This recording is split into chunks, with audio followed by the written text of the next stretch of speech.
तो इसमें क्या आश्चर्य की बात है? ये तो हमने शुरू में ही कहा कि जब पूरे अपनी ताकत से भाजपा के लोग ही इसका विरोध कर रहे हैं, तो यहाँ पहले उच्च न्यायालय में उन लोगों ने किसी को खड़ा करके ये झमेला खड़ा किया, अब उच्च न्यायालय ने खारिज कर दिया तो स्वाभाविक रूप से वहाँ जा सकते हैं। वहाँ भी जाएंगे तो सरकार पूरी ताकत, ईमानदारी और निष्ठा से उनके चाल को सफल नहीं होने देने की सारी व्यवस्था करेगी।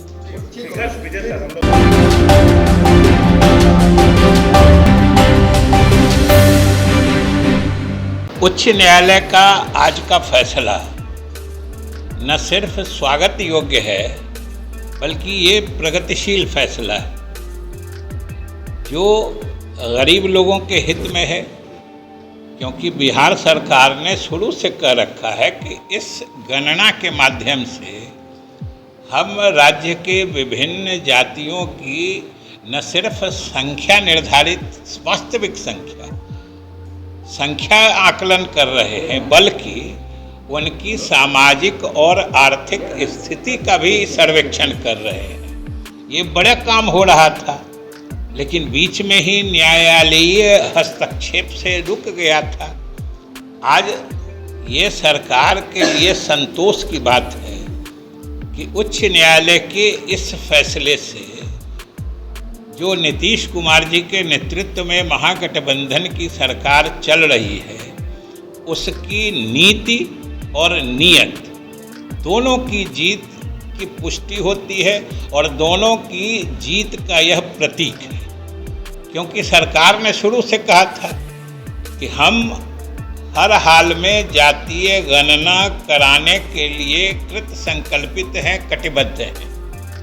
और सरकार ने अपना पक्ष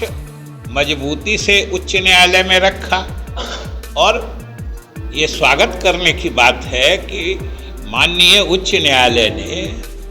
बिहार सरकार की दलील या बिहार सरकार की नीति को उचित माना और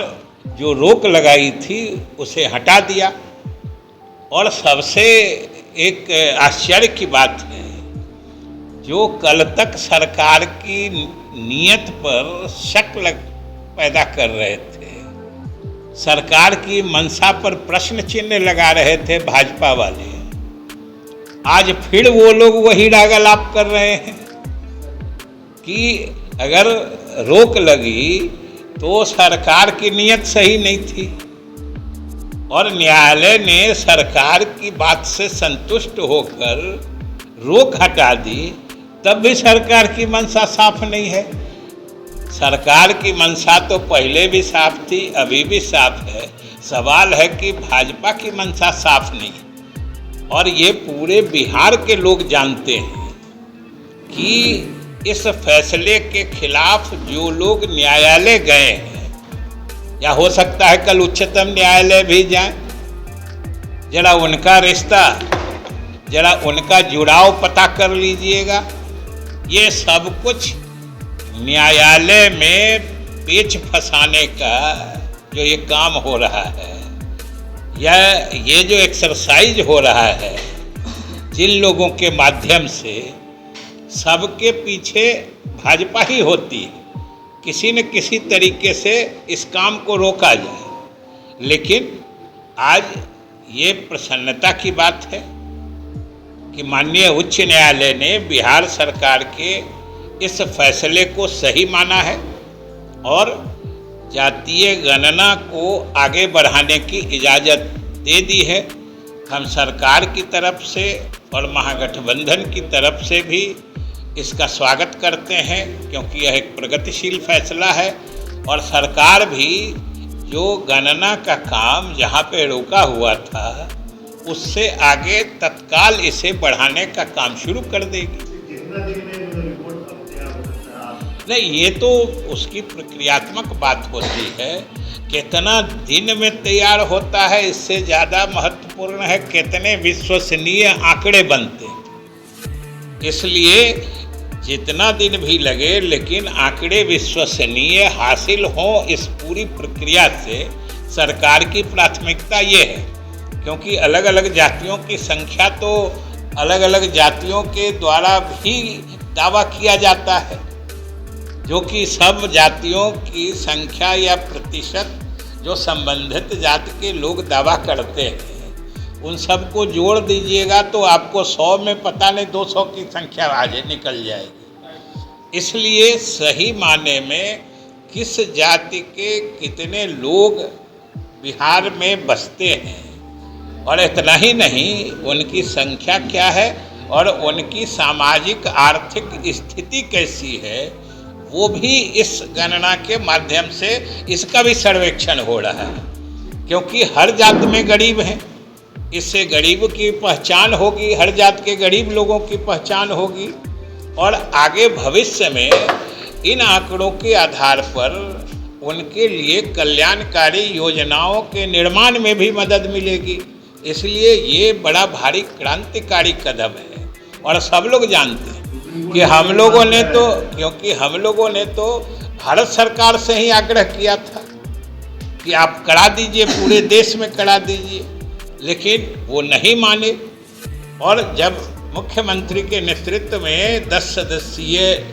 प्रतिनिधिमंडल गया था मिलने के लिए, मैं भी उसमें था। आज जिस रोहिणी आयोग के रिपोर्ट मीडिया के माध्यम से सार्वजनिक हुए हैं उसकी भी चर्चा प्रधानमंत्री से मुलाकात के दौरान हुई थी और हम लोगों ने अनुरोध किया था कि जो रोहिणी आयोग की रिपोर्ट आने वाली है उसके बारे में जो मीडिया में खबरें आ रही हैं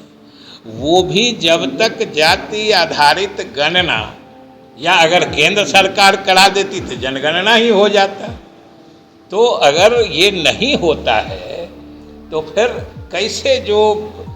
अन्य पिछड़ी जातियां हैं उनमें भी फिर उनका उपवर्गीकरण जो सब कैटेगराइजेशन करते हैं वो कैसे हो पाता। इसलिए ये बहुत ही उपयोगी एक्सरसाइज हो रहा है, बहुत उपयोगी काम हो रहा है। और सबसे बड़ी बात है कि मुख्यमंत्री नीतीश कुमार के नेतृत्व में फिर से एक बार पूरे देश को रास्ता दिखाने का काम होगा और देखिएगा आने वाले समय में दूसरे प्रदेश की सरकारें भी अंत में ये काम करने के लिए मजबूर। तो इसमें क्या आश्चर्य की बात है, ये तो हमने शुरू में ही कहा कि जब पूरे अपनी ताकत से भाजपा के लोग ही इसका विरोध कर रहे हैं तो यहाँ पहले उच्च न्यायालय में उन लोगों ने किसी को खड़ा करके ये झमेला खड़ा किया, अब उच्च न्यायालय ने खारिज कर दिया तो स्वाभाविक रूप से वहाँ जा सकते हैं। वहाँ भी जाएंगे तो सरकार पूरी ताकत, ईमानदारी और निष्ठा से उनके चाल को सफल नहीं होने देने की सारी व्यवस्था करेगी।